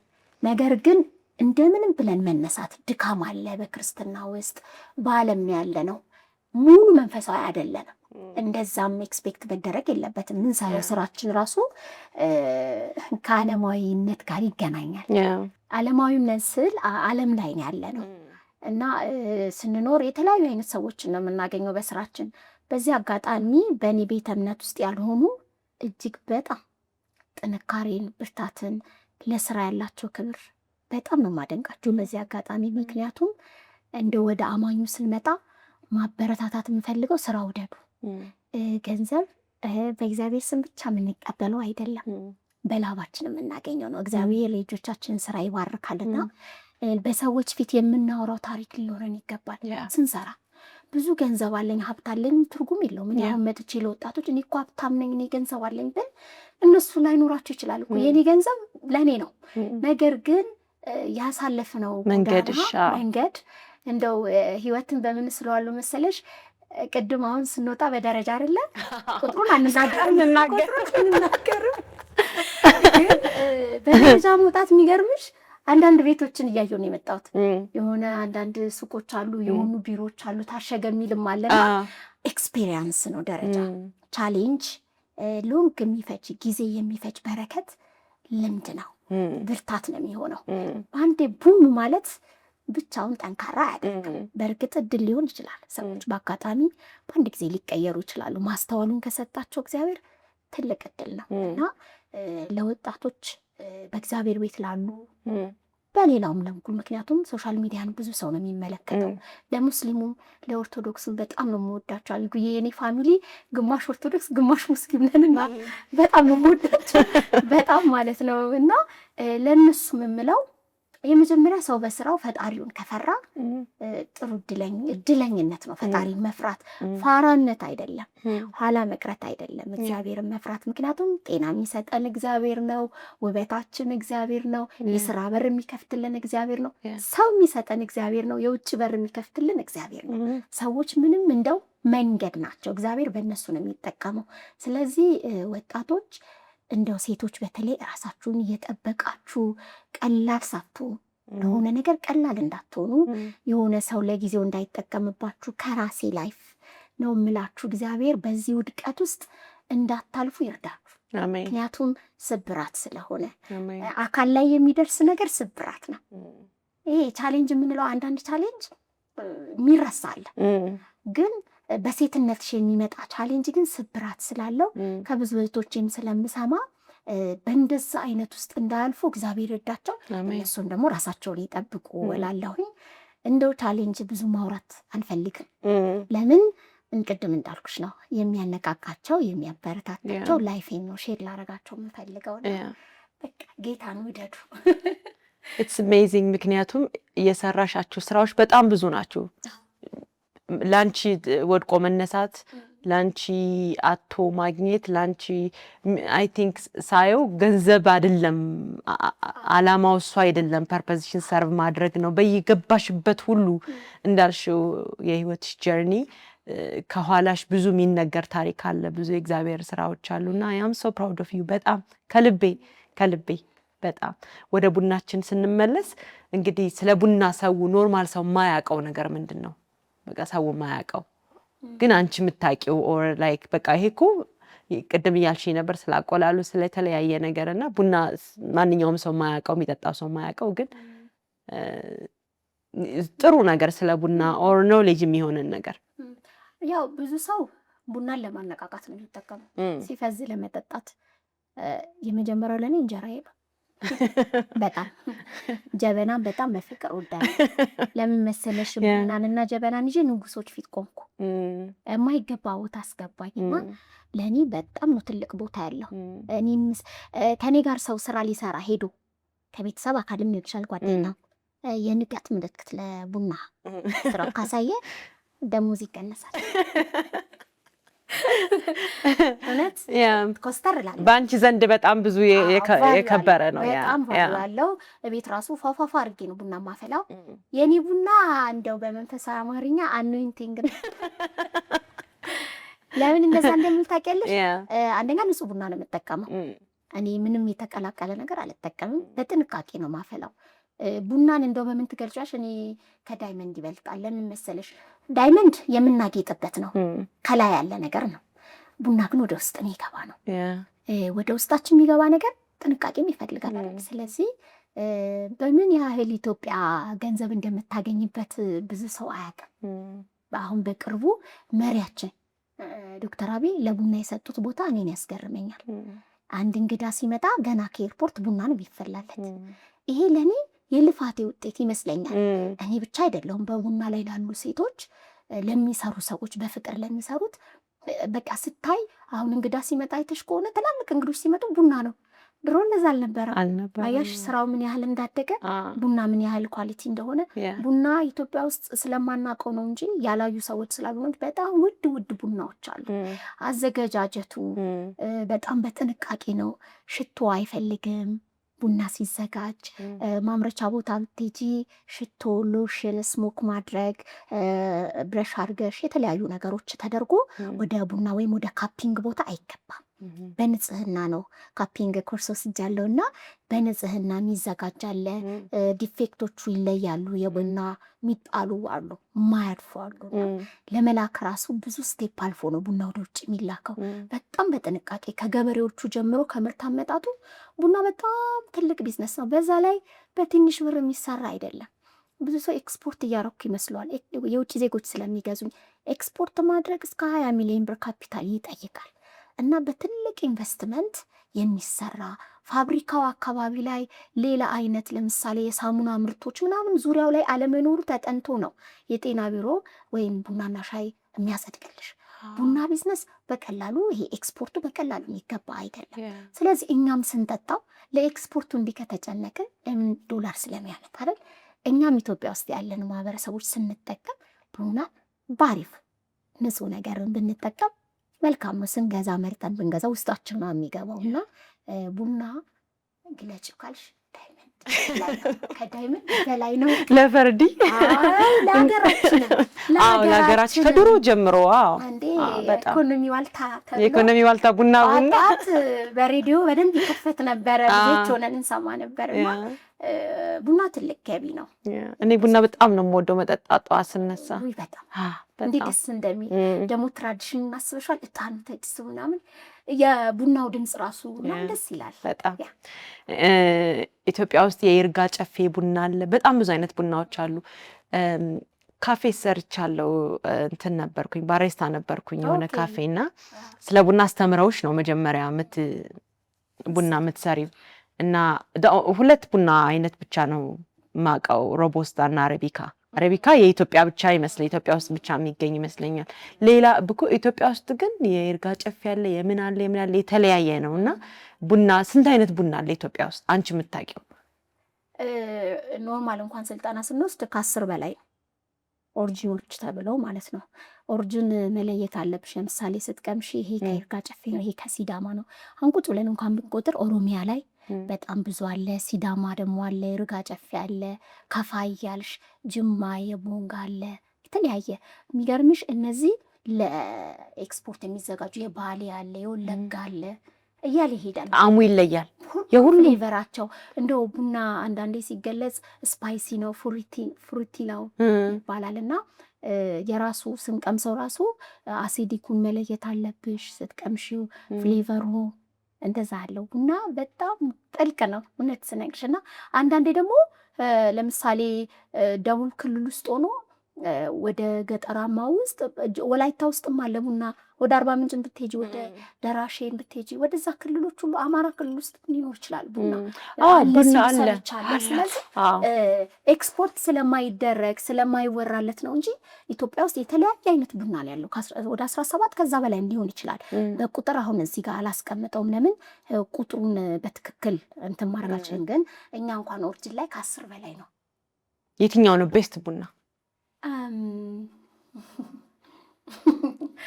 ኦኬ ቡና የሚወድ ሰውና እንለያቸው። እሺ ቡና በጣም የሚወድ ሰው የቶምቦካ ቡና የሚወድ ሰው በጣም ስትሮንግ እና ኖርማሊ ቤት ውስጥ ለሚፈላ ቡና የትኛው ነው ቆንጆ ባንቺ እይታ?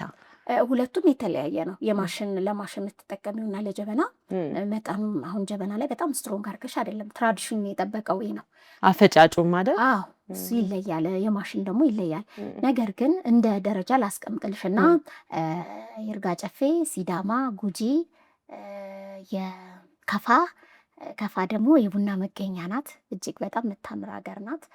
የከፋ፣ የጅማ፣ የወለጋ እያለን እንሄዳለን። ስለዚህ መጀመሪያ የትኛው ነው መጀመሪያ? እኔ አሁን ብሌንድ የሆነ ነው ጉጂ ሲዳማ። መጀመሪያ የፈርዲ ኮፊ ነው ትያለሽ? ምን አለው ውስጥ? የማን ኮፊ አለው እሱ? አሁን ይሄ ብሌንድ ቡና ነው። ብሌንድ ቡና የሁሉም አይነት። አሁን ብሌንድ ስልሽ የሶስት ቡና ነው። 3 ማለት ጉጂ፣ ሲዳማና ይርጋ ጨፌ ብሌንድ ሆኖ ነው። እነዚህ ጣዕማቸው ምን አይነት ነው? የሚገርም ቃና ነው ያለው ስትቀምሽ። ይሄ ቆንጆ ነው። ይሄ ነው አይደል? በጣም አሪፍ ነው። ያ እንደዛ ነው። እና ሌሎችም ሰዎች የተለያየ አሁን ይርጋ ጨፌ ብቻ ብለው የይርጋ ጨፌን ብቻ የሚያደርጓሉ፣ የጉጂ ብቻ ብለው የሚያደርጓሉ፣ የሲዳማ ብለው የሚያደርጓሉ፣ የወለጋ የከፋ ተብሎ እንደዚህ ኤክስፖርት ይደረጋል። የሁሉም አለው። እኔ አሁን በቀጣይ 2-3 አሁን ይሄ 3 ነው አይደል? ይሰፋል። ሁሉንም ነው የማደርገው፣ ምክንያቱም ፍሌቨራቸው ይለያያል። ይሄ ከዚህ ይበልጣል ሳይሆን የራሱ ጣዕም ነው ያለው። አሁን ለምሳሌ ብርቱካንና ማንጎን ታወዳድሪያለሽ? ማወዳደርም አይቻልም። የራሳቸው ፍሩቲ ናቸው አይደል? ሰው ስለዚህ ቡናም የፍሩቲ አይነት ቴስት ያለው አለ፣ ስፓይሲ ይሆናል። የተለያየ አይነት ቴስት አላቸው ስትቀምሹ ማለት ነው። እንደ ጣፋጭ የሚል አለ፣ ቸኮሌት አይነት ፍሌቨር ያለው ሞካ ይባላል እሱ በካፒንግ ቃሉ ማለት ነው። እና እንደዚህ አይነት ቴስቶች ስላሉ ይለያያል። ስለዚህ የተለያየ አይነት ቡና ነው ያለው። አዎ ሁሉም ሀገር የሀገሩ። እኛ ግን ኢትዮጵያ ውስጥ የሚሸጠው ግን ቤስት ቡና ነው። ኦፍኮርስ ይሸጣል። ስንገዛ ነው የኛ ችግር። ስንገዛ ማወቅ አለብን። ቢኮዝ ዋናው አይገኝም ይባላል። ዳይመንዱ አንቺ ያልሽው ዳይመንድ ሀገራችን ላይ የለም። ግሬድ 1 ኤክስፖርት ነው የሚደረገው። ምክንያቱም ለሀገራችን ብር ማምጣት አለበት። እኛ ደግሞ ገንዘብ ያስፈልገናል፣ ዶላር ያስፈልገናል። እና አንዳንድ ምርቶች እኮ ወጥተው መሸጥ አለባቸው። ገባሽ? እንደ ኑሯችን መተዋወቅም አለበት። ደግሞ ስናስተዋውቅ ቆንጆውን ነው መላክ ያለብን እንጂ የማይሆነውን አንልክም። ስለዚህ ግሬድ 1 ኤክስፖርት ስታንዳርድ ነው። ከዛ በታች ግን እነ ግሬድ 2 አሉ፣ ግሬድ 3 አለ። እስከ ግሬድ 5 እኮ በጣም ቤስት ነው። ቆንጆ ቡና ባይገባኝም እኔ ዝም ብዬ ያገኘሁት አንደኛ ደረጃ ሁለተኛ ያለ አሁን ከዚህ በኋላ ቢጉዬ ይገባኛል። አዎ ባንቺ ኮፊ እማራለሁ። ደስ ይለኛል። እናት በጣም ጥሩ ጊዜ እያሳለፍን ነው። ተመልካቾቻችን በጣም ኢሞሽናል የሚያደርጉ ብዙ ነገሮችን እና ቴንኪዩ በጣም በድጋሚ ስለመጣሽ። በመጨረሻ የአንቺን የፈርዲን ኮፊ ስፔሻል የሚያደርገው ነገር ምንድን ነው? ከሌሎች ለየት የሚያደርገው ነገር ምንድን ነው? አንዳንድ ሰዎች በአጋጣሚ ነው ቢዝነስ የሚጀምሩት። አንዳንድ ሰው ገንዘብ ስላለው ነው የሚገባበት። በተለይ ቡና ኢንቨስትመንት ላይ ባለሀብቶች ናቸው የሚገቡበት።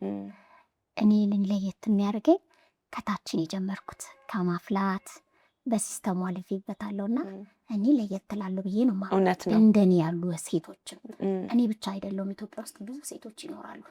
እነሱን ወክላለሁ ብዬ አምናለሁ። ስለዚህ እኔ ከልብሽ ከፍቅር ከምን የመነጨ ነው? ከኤክስፒሪየንስ የመነጨ ነው። እኔ በፍቅር ነው የምሰራው። እንዳልኩሽ ነው ያጋጠሙኝ አሉ። አንዳንዱ ገንዘብ ስላለው ነው የሚሰራው። ቡና መወደድ አለበት። እየወደድ ነው የምንሰራው ስራ ነው። ቻል መክሰርም ቢመጣ መውደቅ መነሳትም ቢመጣ ዋጋ ቢጨምርም ስራ አሁን ሳስጠላኝ ሰለቸኝ የምትይው መሆን የለበትም። ስራ አብረሽ በቃ ፕሮሰሱን እያረግሽ አብረሽ ስትሄጂ ደስ ይላል። ውጤቱ አሪፍ ነው የሚሆነው። ስለዚህ እኔን ለየት የሚያደርገው ሄርቢ ኮፊን ለየት የሚያደርገው ቡና ወድጄ አብሬው በፍቅር የሚሰራ ነው። ያ ተጣብቀን እየሰራን ያለ ነው። በዚህ አጋጣሚ እንደው ቡናው ላይ ከገባ በኋላ ሰፖርት ስላደረጉልኝ ሰዎች በእኛ ቤተ እምነት ውስጥ አይደሉም፣ ግን ኤክስፖርት የሚያደርጉ ናቸው። ፓሽኔን አይተው ማረገውን እንቅስቃሴ አይተው ያበረታቱኝ ናቸው። እግዚአብሔር ሰው ይስጥ ባይነኝና በዚህ አጋጣሚ አቶ ስምዖንን ላመሰግን ወዳለው። ቀጥሎ ደግሞ አቶ ሚኪን ባለቤቱን ኪዲን አሁንም ሮስት እያደረጉ ይህን ቡና የሚያቀርቡልኝ እነሱ ናቸውና እግዚአብሔር ያክብርልኝ ማለት ወዳለሁ። በጣም ነው ማመሰግናችሁ። የውጭውንም እድል ያመቻቹልኝ አሁን እነሱ ናቸው። ቡና ነች እንዳስተዋወቅና ሚኪ እስከነ ባለቤት አመሰግናለሁ። በመጨረሻ ማስተላለፍ የምትፈልጊው መልእክት ካለ ለወጣቶች ጊዜውን ላንቺ ልስጥሽ። አንዳንድ ጊዜ ከአረብ ሀገር እንግሊዝና ኢትዮጵያ አድርጌ ነው የምነግርሽ። አሁን ጥሩ ነው። አረብ ሀገር ሰው ሲሄድ ስልጠና እየወሰደ ነው የሚሄደው። እኔ በሄድኩበት ጊዜ አንደኛ በደላላ ነው፣ በህገ ወጥ መንገድ ነው። ብዙ ዋጋ ያስከፍላል። እድሜ ያለመድረስ፣ የስራ ምንነት አለማወቅ፣ ሲስተማችን የተለያየ ነው እና ሰዎቹ ምን ይለያያሉ።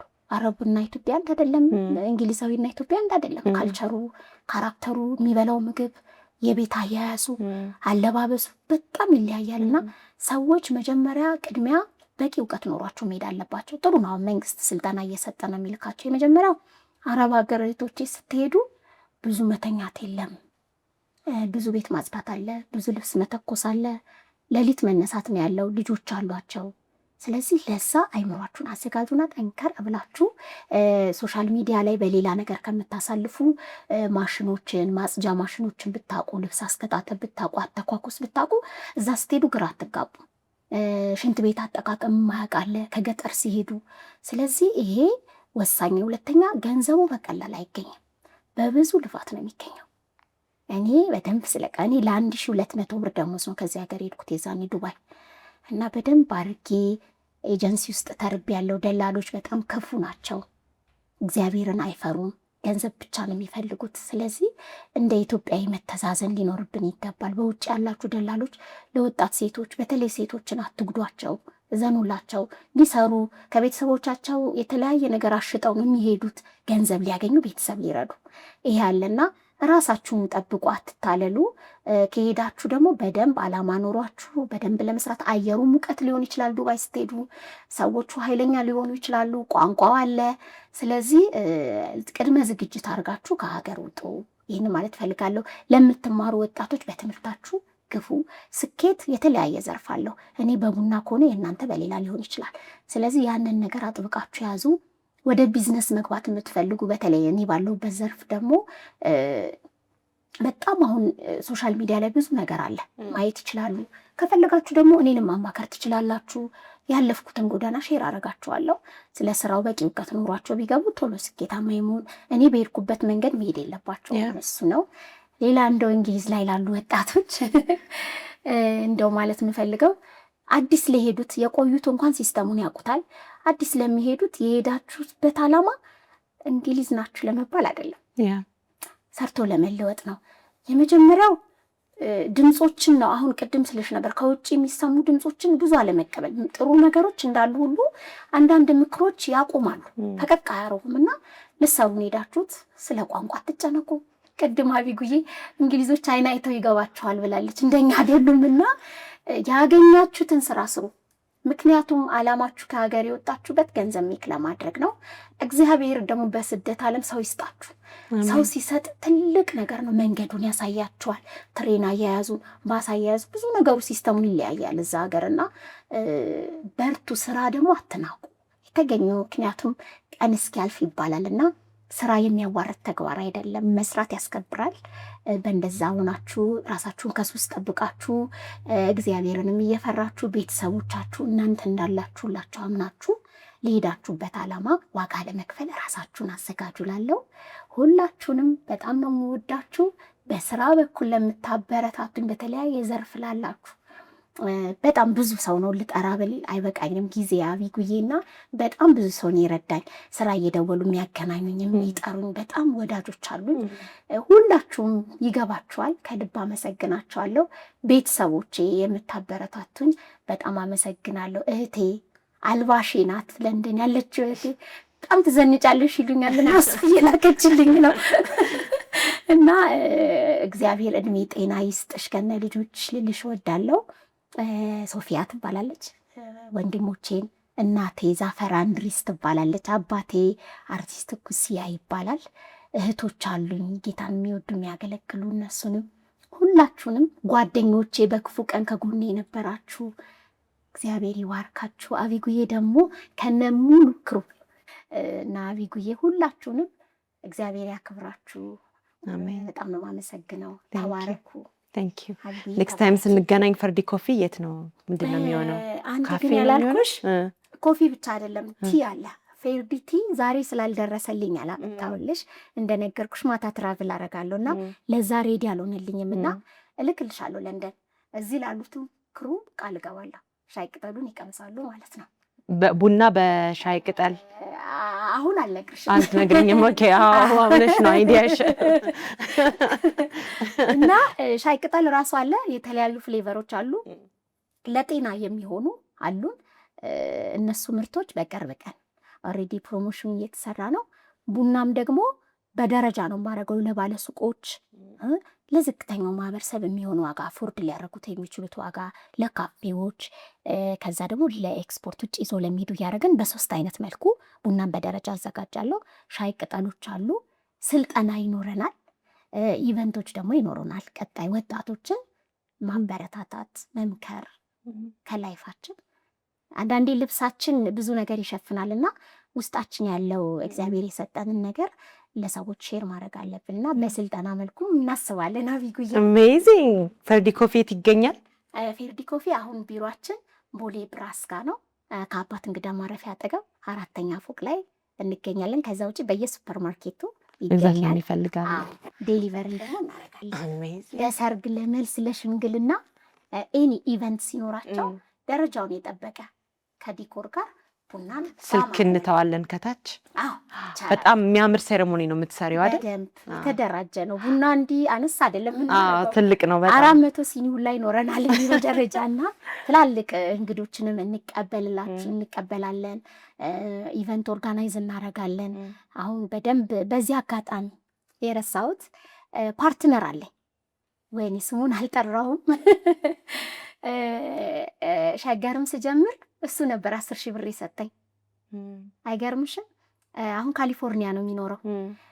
አሁን ሎጓችንን ቀይረናል። ፌናት ባይዘዊ ፌናት እና ሎጎ ቀይረን አፍታብ ብለን ጨምረንበታል። ፌርዲ ኮፊ ከሚለው ኤ የሱ ስም ነው፣ ኤፌኒ ነው። ቀጥለው ያሉት እንትኖች የልጆቹ የ3 ልጆቹ ስም ነው። በጣም መልካም ቀና ሰው ነው። ከእንግሊዝ ስመለስም ብር ሰጥቶኝ እቃዎች የገዛዛሁት በችግሬ ሰዓት ባልጠበቅኩ ሰዓት የሚገኝልኝ ሰው ነው።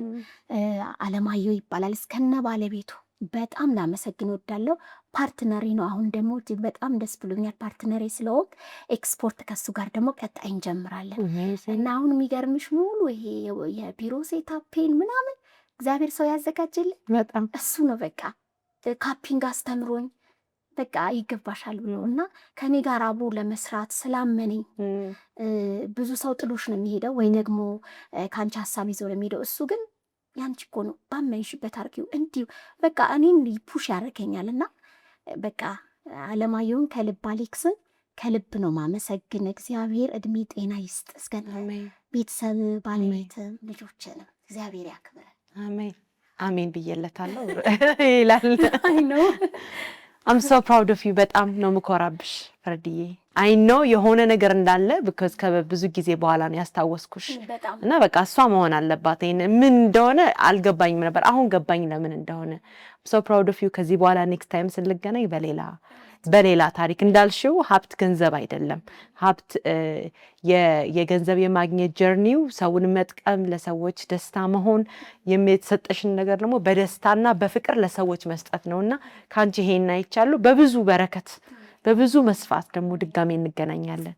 ቴንክ ዩ ሶ ማች የኔ እናት ተባረኪልኝ።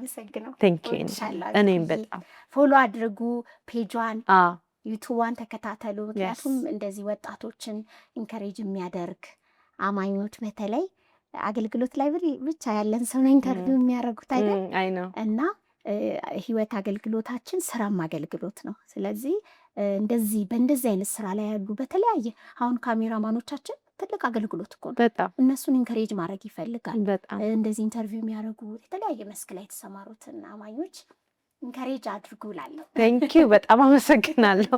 ሰምታችኋል። ላይክ አድርጉ፣ ሰብስክራይብ አድርጉ። በተለይ ዩቲዩብ ቻናሌን ሰብስክራይብ አድርጉ። አቢ ፖድካስት የሚለውን አይኖ ብዙ እንዳለኝ አውቃለሁ፣ ግን አቢ ፖድካስት የሚለው መጨመር አለበት። ሌሎች የተለያዩ ቻናሎች አሉ የመዝሙር የምንና፣ ግን አቢ ፖድካስት የሚለውን ፕሊዝ ሰብስክራይብ አድርጉ። ቪዲዮዎችን ሼር አድርጉ። ቲክቶክ ላይም አለን፣ ኢንስታግራም ላይም አለን። ሼር አድርጉ ከጓደኞቻችሁ ጋር። አቢ ፖድካስት የሚያተኩረው ወጣቶችን ኢምፓወር ማድረግ ኢንስፓየር ማድረግ ነውና ከናንተ ብዙ ጠብቃለሁ። ኢነርጂ እንድትሆኑኝ ብዙ እንድሰራ ከናንተ ሪስፖንዳችሁን ፈልጋለሁና ፕሊዝ ሶሻል ሚዲያዎቻችን እንድታዩ ጋብዛችኋለሁ። ቴንክ ዩ በጣም። በመጨረሻ ለካ ለንደን ጋብዘሽኛል። ለንደን ጋብዘሻለሁ። መቼ ግን ብቸኛ ወስዳ ከእህቴ ውጪ ለንደን ከባለቤቷ ጋር ጋብዛኝ። ባይዘው እዚህ አይደለም ትውውቃችን ለንደን ነው። አይና እና አቢጉ እዛ በሄድኩ ጊዜ በጣም ያበረታታችኝ መጋበዝ እዛ ሀገር እንደዚህ ሀገር እንዳይመስላቸው በፓውንድ ጋበዘችኝ። ቀላይ ቆንጆ ሬስቶራንት መርጠው ከባሏ ጋር ቀልዴን አይደለም የነርስ እና ጊዜ ራሱ በዛ ሀገር ጊዜ የለምና አቢጉዬ እቺን ስለረሳው ነውና ለካ ለንደን የተዋወቅ ነው እኔና አንቺ። አዎ ለንደን የተዋወቅ ነው። ስለዚህ በጣም ማከብርሽ ለባለቤትሽ ደግሞ ቆንጆ ልጆች አሉሽ። እግዚአብሔር ይመስገን። ተባረኪ። አሜን አሜን። ተባረኪ። ቴንክ ዩ በጣም አመሰግናለሁ። ሌላ ጊዜ እንገናኛለን ፎር ሹር። ፈርዲ ኮፊ አድርጎ ተመልካቾቻችን፣ የዛሬን ፕሮግራም በዚህ እንጨርሳለን። በሚቀጥለው ሳምንት እስከምንገናኝ ድረስ ሰላም ሁኑ።